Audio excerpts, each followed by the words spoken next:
देखो, good evening all of you.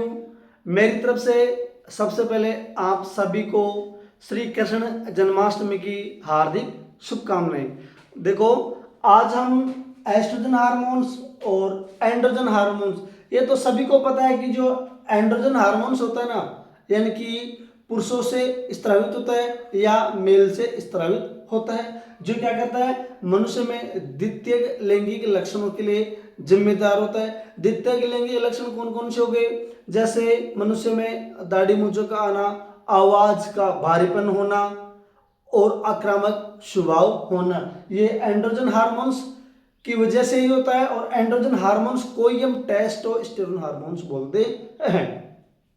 दूसरी तरफ देख लो, ये एस्ट्रोजन हार्मोन्स महिलाओं में स्रावित होता है। और ये एस्ट्रोजन हार्मोन्स का काम क्या होता है कि मनुष्य वो महिलाओं में द्वितीयक लैंगिक लक्षणों के लिए जिम्मेदार होती है। द्वितीयक लैंगिक लक्षण कौन कौन से हो गए?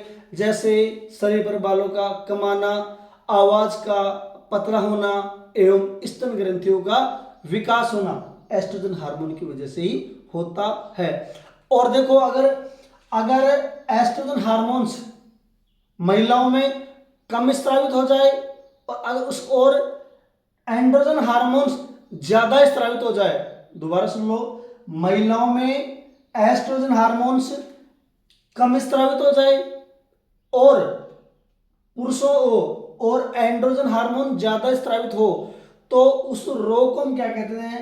हिर्सुटिज्म या विरिलिज्म कहते हैं। आपने कई बार देखा होगी, गांवों में जो महिलाएं होती है ना, उनमें हल्की हल्की मूछें निकल आती हैं और उनके शरीर पर अत्यधिक बाल उग जाते हैं। इस प्रक्रिया को क्या कहते हैं? इस रोग को हम क्या कहते हैं? हिर्सुटिज्म या विरिलिज्म कहते हैं। इधर देखो, जो एंड्रोजन हार्मोन्स होता है मनुष्य में द्वितीयक लैंगिक लक्षणों के लिए जिम्मेदार होता है। एंड्रोजन हार्मोन्स कम स्रावित हो और उसकी तुलना में प्रोजेस्टेरोन हार्मोन्स ज्यादा स्रावित हो, तो उस रोग को हम क्या कह देते हैं? गायनेकोमेस्टिया।